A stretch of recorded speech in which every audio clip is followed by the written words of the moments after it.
অসমৰ চৰ্চিত এক বিদ্যালয়। কিন্তু কিয় চৰ্চাৰ বিষয় হৈ পৰিছে এই বিদ্যালয়খন?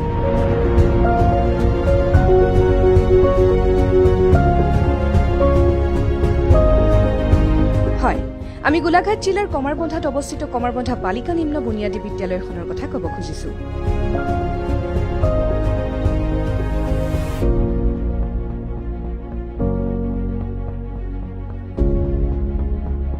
বৰ্তমান ৩০০ৰো অধিক ছাত্ৰ ছাত্ৰীয়ে পাঠদান কৰি থকা এই চৰকাৰী বিদ্যালয়খনত আজি গুণোৎসৱৰ দিনটোত উপস্থিত হৈ আৱেগিকেৰে তেজী ৰাণী চুটিয়াই কি ক'লে শুনোৱা হওক।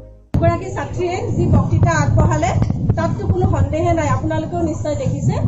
গতিকে শিক্ষক শিক্ষয়িত্ৰীসকল, মাতৃসকল, অভিভাৱকসকলৰ আপ্ৰাণ চেষ্টাত মই ভাবোঁ এই ছাত্ৰ ছাত্ৰীসকল দেশৰ একোজন সুনাগৰিক হ'বগৈ আৰু ভৱিষ্যতে এই অঞ্চলটোলৈ ছাৰে কোৱাৰ দৰে বাকীসকলৰ পিছে পিছে হয়তো এওঁলোকো একোজন নামজ্বলা ব্যক্তি হ'বগৈ, যিসকলে এই কমাৰবন্ধা অঞ্চললৈ সুনাম কঢ়িয়াই আনিব। আৰু এই বিদ্যালয়খনে ইমান সুন্দৰকৈ কৰিছে, আৰু আগবাঢ়ি যাব। আৰু ছাৰৰ যিটো ভূমিকা ছাৰে লৈ আছে, ছাৰকো এইখিনিতে অশেষ ধন্যবাদ জ্ঞাপন কৰিছোঁ। কাৰণ গুৰিয়ালজন যদি ঠিক নহয় কিন্তু নহয়, নাৱৰ যাত্ৰীবোৰ যেনেকৈ সাগৰত টুলুং ভুটুংকৈ গৈ থাকে, যদি গুৰিয়াল নথকা নাৱৰ যিটো গতি হয় আপোনালোকে জানে, সোঁতত উতিবাঢ়ি গৈ থাকিব। গুৰিয়ালজন দেখিলে আপোনালোকৰ খুবেই ভাল।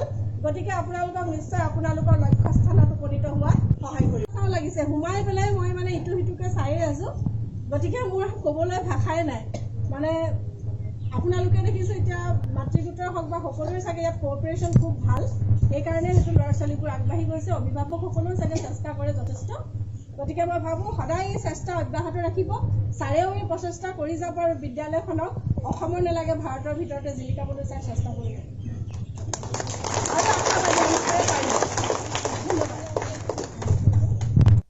কমাৰবন্ধাৰ পৰা নীলাভ চন্দ্ৰৰ ৰিপৰ্ট, প্ৰাইম আছাম।